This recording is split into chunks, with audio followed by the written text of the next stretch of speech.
저희 오늘 읽은 말씀 갖고 성숙을 이루어 갑시다. 이런 제목으로 같이 은혜를 나누겠습니다. 성경의 인물들은 한 사람 한 사람이 갖고 있는 특징들이 있습니다. 노아 같은 경우는 의인이라 그랬고 또 하나님과 동행한 사람이었습니다. 아브라함은 믿음의 조상이라고 불려질 만큼 믿음의 사람이고 순종의 사람이었는데요. 오늘 저희가 이제 야곱 거의 맞춰갑니다. 29번째인데요. 여러분들은 그동안 이제 야곱을 이렇게 쭉 보시면서 야곱의 특징은 어떤 거라고 그렇게 생각이 드셨습니까? 여러 가지 이제 특징을 얘기할 수 있겠지만 그 중에 이렇게 다른 무엇보다 두드러진 게 야곱은 변화입니다. 야곱의 삶의 특징은 변화입니다. 야곱은 속이는 자였어요. 아주 교활하게 자기가 장자의 축복받겠다고 속이고 그러던 자가 야곱이었습니다. 그러던 그가 이스라엘로 변화되었습니다. 정말 부족했던 삶의 모습이 계속 다듬어지고 성숙되어 갔습니다. 그래서 야곱의 삶의 특징은 변화, 다른 말로 얘기하면 성숙이라고 할 수 있습니다. 그런데 야곱의 삶 가운데 야곱이 이렇게 성숙되게 되는 그런 계기들, 포인트들이 그렇게 있었습니다. 아버지와 형을 속여먹고 하란으로 도망하다가 구원의 사닥다리를 만날 때까지만 해도 야곱은 너무 계산적인 사람이었어요. 그 어려운 처지에 빠진 야곱에게 하나님이 네가 어디로 가든지 내가 함께 하시겠다, 그 약속을 해주셨습니다. 그런데 그런 일이 있고 나서 야곱은 하나님께 조건적이고 계산적인 반응을 보여요. 하나님이 그 어려운 처지에 있는 자기를 찾아왔는데 하나님께 딱 조건을 겁니다. 하나님이 정말 말씀하신 대로 이 땅에 제가 무사히 돌아오게 하면 그때부터 하나님이 제 하나님이고 11조를 드리겠습니다. 그렇게 합니다. 그리고 라반의 집에 갔어요. 가서 라헬을 아내 달라고 그러면 7년을 봉사하겠다라고 그렇게 할 때만 해도 굉장히 자신만만합니다. 다른 사람들은 한 1년 정도 일하면 아내를 이렇게, 그 당시 이제 지참금이 있으니까 대신 일을 해주기도 하는데 한 1년 정도 일하는 건데 자기는 7년, 외삼촌 라반이 아무 다른 얘기 못하게, 이때까지만 해도 야곱이 굉장히 자신만만하던 그런 그 자였어요. 그런데 7년간 일한 결과가 첫날 밤에 라헬이 아니라 레아가 자기 그 신혼방에 들어오고 그리고 그 결과로 아내가 4명이 되는 자기가 전혀 계획하지 않았던 그런 일이, 그런 상황이 자기 삶 가운데 일어납니다. 그때까지는 야곱이요 아주 치밀하게 계산적입니다. 형 에서가 사냥하고 돌아올 때 배고프겠지. 그리고 그 돌아오는 시간을 딱 맞춰서 형이 그 냄새를 맡을 수 있게 죽을 쓰고 있었어요. 그러나 이제 더 이상 자기 계산대로 내 인생이 나가지 않는구나. 그것을 경험하는 그 상황을 만나서 그가 조금씩 그 외삼촌 집에서 변화돼 갑니다.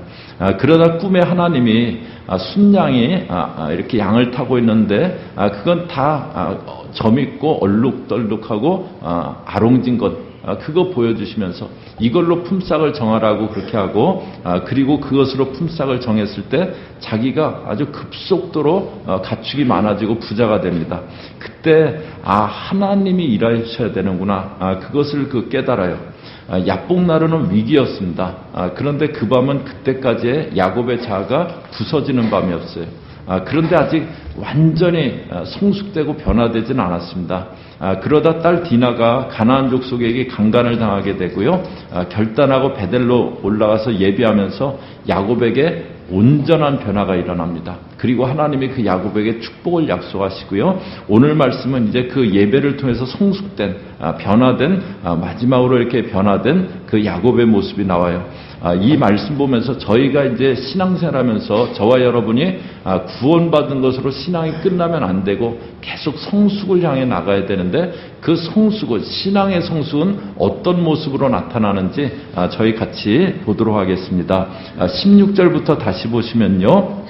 그들이 베델에서 길을 떠나 에브라스에 이르기까지 얼마간 거리를 둔 곳에서 라헬이 해산하게 되어 심히 고생하여 이제 베델에서 떠나가다 라헬이 난산을 하게 됩니다. 그리고 18절에 그가 죽게 되어 그의 혼이 떠나려 할 때 아들의 이름을 베논이라 불렀으나 그의 아버지는 그를 베냐민이라 불렀더라. 그러면서 이제 아들을 낳다 죽게 됩니다.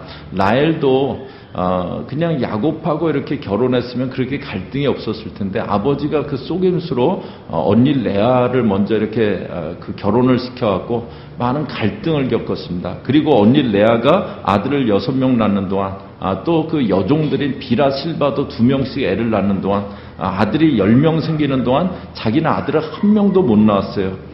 그래서 야곱에게 자기로 임신하게 하라고, 그렇지 않으면 죽어버리겠다고 뭐 그러기도 하고 그랬습니다. 그러다 이제 아들을 낳게 되면서 이름을 요셉이라 불렀는데요. 요셉의 이름 뜻은 하나님이 내게 다른 아들을 더하시기를 원한다, 그런 뜻이었어요. 그러니까 쉽게 얘기하면 하나님 1명 더 주세요, 아들 1명 더 주세요, 그랬던 거예요. 그동안 아들 없어갖고 길을 못 피고 살았던 걸 다 풀려고 그렇게 했습니다. 그러다 정말 임신이 됐어요. 야곱에게도 늦둥이니까 얼마나 좋았겠습니까? 그 밧단아람에서 애들 10명 낳을 때는 그때는 뭐 애를 낳는지 뭐 어떻게 키우는지 정신 없었는데 이제는 재물도 좀 생기고 그리고 여유도 있고 정말 아기가 기다려지는 거예요. 둘이 라헬하고 레아하고 라헬하고 야곱하고 이 아이는 정말 잘 키워보자, 뭐 그런 다짐도 나눴을 겁니다. 그런데 하나 더 낳으려고 하다가 자기가 생명을 잃게 된 거예요. 임신해갖고 출산을 하는 때니까 아직 막 나이가 세상을 떠날 나이는 아닙니다. 그렇게 아들을 바라고 하나 더 갖겠다고 하다가 아들 낳다가 생명을 잃게 됐어요. 그러니까 아마 이 라헬이 마음이 많이 허망했던 것 같아요. 그래서 태어난 아이 이름을 베논이라고 부릅니다. 베논이라는 것은 슬픔의 아들이라는, 너는 슬픔을 주고 가는 그런 아들이다. 그런데 저희들도 이렇게 이름이 막 이상한 이름 있잖아요. 그래갖고 이렇게 뭐 아주 곤란한 그런 그 이름들, 평생 동안 슬픔의 아들 그 이름을 갖고 살면 어쩌겠어요. 그러니까는 그 아버지가 야곱이 베냐민이라고 이름을 바꿔줍니다. 이때 야곱도 사랑하는 아내가 생명을 잃어가니까 얼마나 당황하고 또 안타까운 그런 순간이었습니까? 그런데 거기에 그냥 자기 감정으로, 어떤 육신적인 감정으로만 그렇게 행하지 않고요. 그 상황 가운데서 그렇게 이름을 잘 그렇게 바꿔줍니다. 슬프고 안타깝지만 그 상황을 자기 감정으로만 처리하지 않았습니다. 베냐민이라는 것은 능력의 아들이라는 뜻인데요. 그 안타깝고 슬픈 그 상황 가운데서도 그렇게 그 상황을 자기 감정으로 처리하지 않고 이름을 이렇게 바꿔줘요. 또 21절에 보시면요.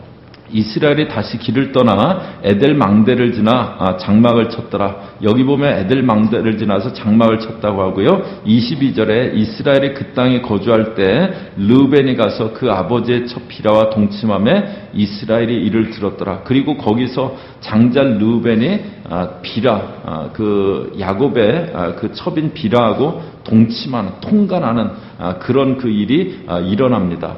르우벤이 이제 아버지에게 반항하면서 아버지의 이렇게 세 번째 부인인 비라와 통간을 한 거예요. 그런데 야곱 입장에서는요, 아무리 여종 출신이어도 자기 아들을 낳은 여인입니다. 그런데 그 여인을요, 아들이 범한 거예요. 그러니까 완전히 이성을 잃을 수 있는 그런 상황입니다.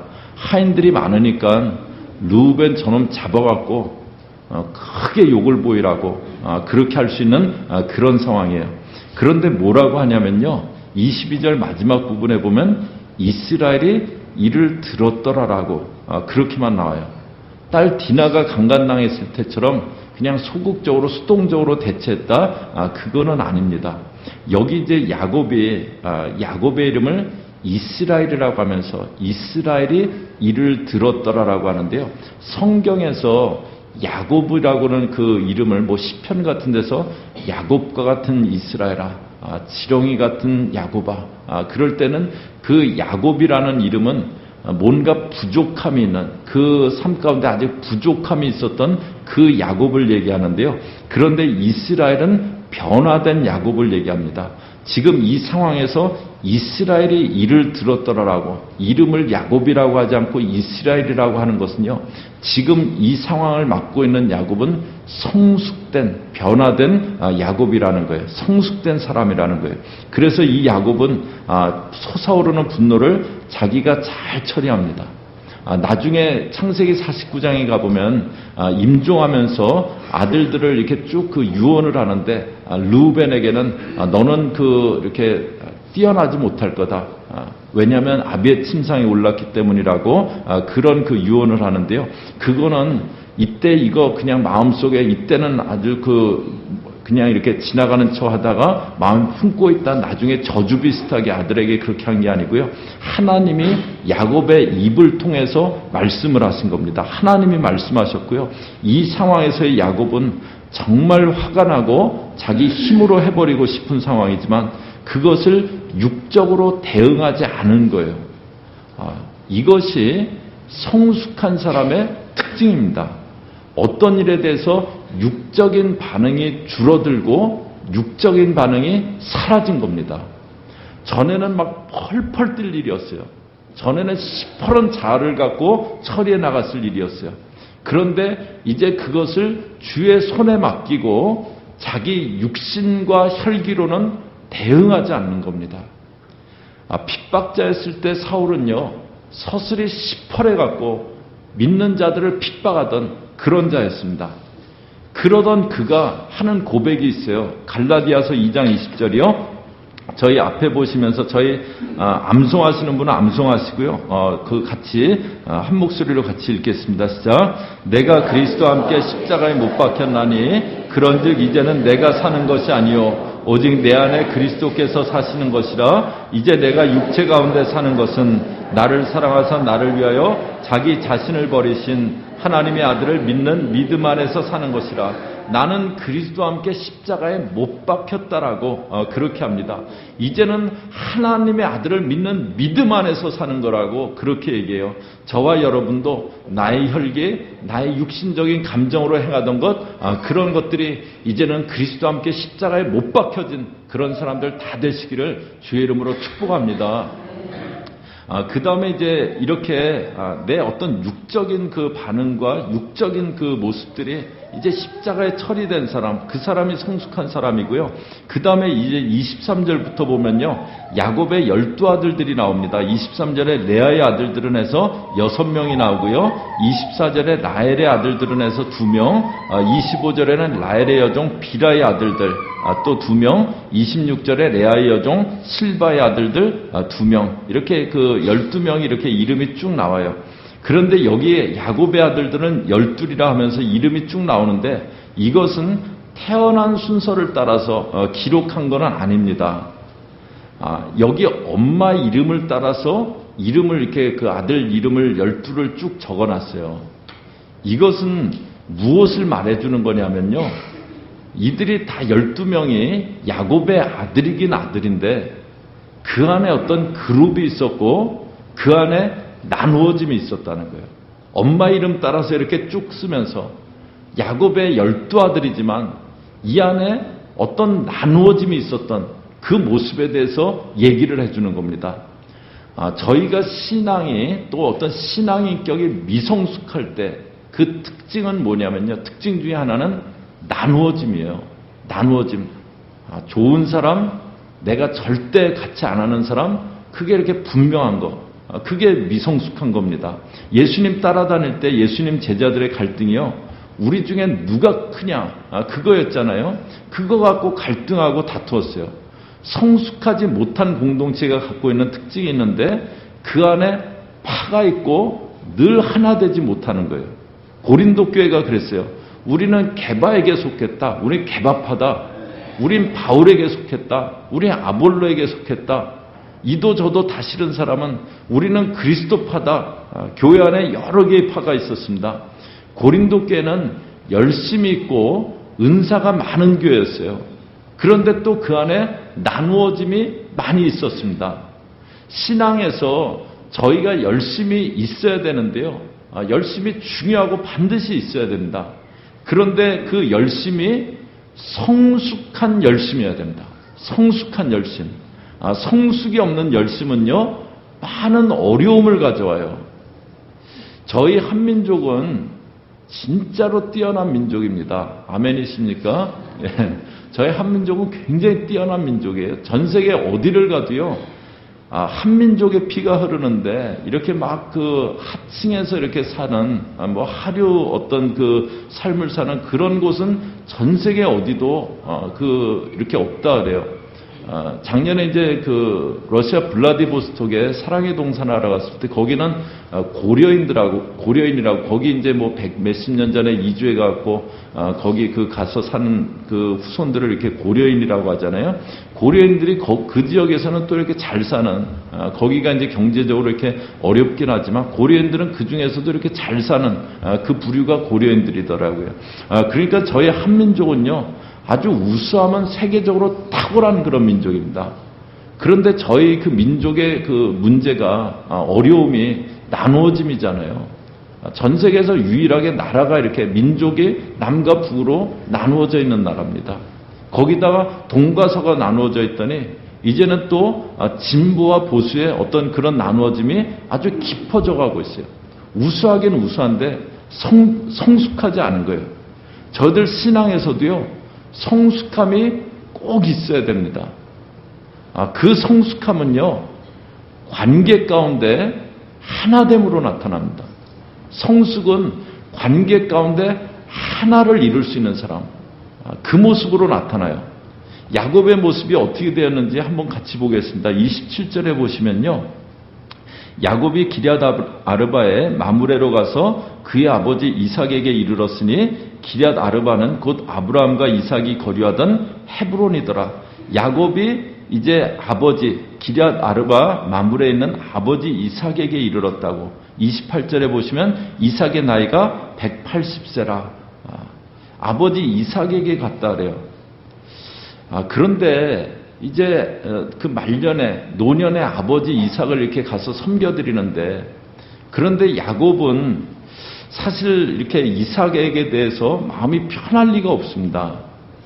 아버지가 하나님이 일러주신 대로 장자 축복은 형이 아니고 에서가 아니고 야곱이다. 큰 자가 작은 자를 섬기기로 했기 때문에 장자 축복은 야곱이 받아야 된다. 하나님이 알려주신 대로만 했다면은 자기가 그 고생들을 안 해도 됐어요. 그런데 에서를 좋아해갖고 아버지가 하나님 뜻 이렇게 딱 무시하고 에서 축복하려고 해서 이 모든 일들이 출발됐던 거예요. 그러니까 야곱이 아버지에 대해서 마음이 편할 리가 없습니다. 그런데 그런 마음 다 털어버리고요. 노년의 아버지를 찾아가서 그 말년을 섬겨드립니다. 또 29절에 보시면요. 이삭이 나이가 많고 늙어 기운이 다음에 죽어 자기 열조에게로 돌아가니 그의 아들 에서와 야곱이 그를 장사하였더라. 여기 보면 이삭이 죽어서 열조에게로 돌아갔다고 이제 그런 장면이 나오고 아들 에서와 야곱이 그를 장사했다래요. 야곱은요 당연히 형 에서에 대해서 감정이 있습니다.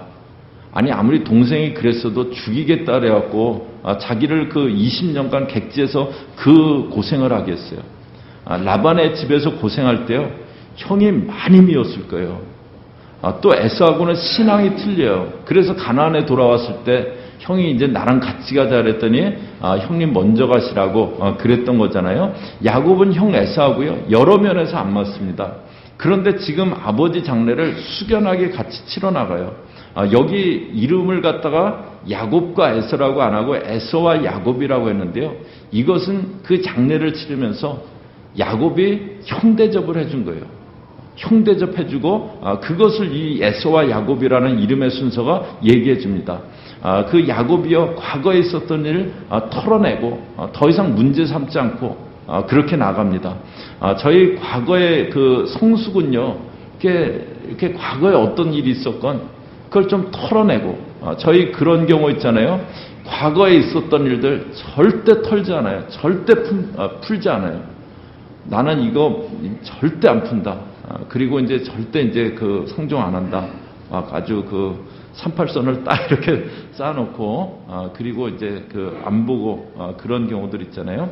성숙은 그런 일 저희가 살아가면서 있을 수 있어요. 그렇지만 그거 털어버리고 그 다음에 하나 되려고 하는 것 그것이 성숙의 모습입니다. 야곱이 성숙해졌어요. 이제 뭐 그 아버지 그냥 나 안 본다. 형 이제 안 보고 산다. 그러지 않고 같이 하나 되려고 섬기는 그런 모습을 보여줍니다. 그동안 연단 많이 받으면서 그 가운데 변화도 됐고요. 그런데 야곱이 결정적으로 변화된 게 베델에서 예배하면서 그렇게 변화됩니다. 저희가 형식으로 예배드리면요, 아무 일도 일어나지 않아요. 그런데 주의 임재를 구하면서 깊이 예배하려고 할 때, 저희 사랑의 동산이 그거잖아요. 이렇게 3박 4일을 깊이 주와 함께 이렇게 한번 동행하고 주님과 시간을 보내는 거잖아요. 그럴 때 저희들 가운데 성숙이 다시 한번 또 일어납니다. 오늘 이렇게 성숙된 야곱의 모습을 봤는데요. 야곱은 여러 힘든 일이 있었어요. 그러나 육적으로, 인간적으로, 자기 감정으로 대응하지 않습니다. 그동안 나뉘어져 있던 아버지와 형을 섬기고 하나 되는 모습을 보여줘요. 성숙은요, 내 육적인 반응이 이제 사라지는 겁니다. 내가 열심은 있는데 어떤 일에 대해서 계속 감정적으로, 육적으로 그렇게 하는 게 아니고요. 이제는 육적인 반응이 사라진 거예요. 그리고 하나 되게 하는 그 모습으로 나눠. 내가 이렇게 자꾸 사람들 편을 가르고 그런 그 경우들도 간혹 있잖아요. 그게 아니고요. 자꾸 하나 되게 하는 그 모습으로 성숙은 나타납니다. 저희 교우들은 이게 다 성숙을 향해서 나가는 그 마음들이 다 계시는 줄로 아는데요. 저와 여러분 아직도 저희들 가운데 어떤 육신적인 그런 반응들, 육신적인 모습들이 있다면 주님, 제가 이것도 십자가에 못 박습니다. 그 마음 갖고 또 이제는 내가 내 주변에 있는 그 사람들을 이렇게 품고 섬기고 자꾸 하나 되게 하는 그런 성숙한 그리스도인으로 계속 나가는 저와 여러분 되시기를 주의 이름으로 축복합니다. 같이 기도하겠습니다.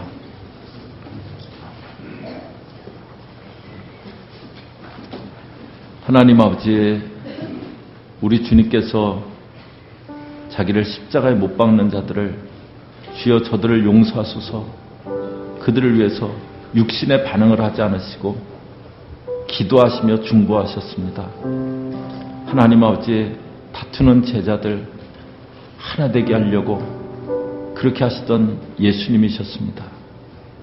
저희들도 그 예수님을 본받아가게 하옵소서. 이제 내 자아는, 내 혈기는, 내 육신은 십자가에 못 박히고 이제 나에게 마음의 어려움을 줬던 그런 사람이 있을지라도 털어버리고 내게 아픔을 줬던 그 기억들이 있을지라도 털어버리고 섬기고 하나 되는 성숙한 그리스도인들 되어지게 저희 모든 교우들 붙잡아 주시고 함께하여 주시옵소서. 예수님의 이름으로 기도 올리옵나이다. 아멘.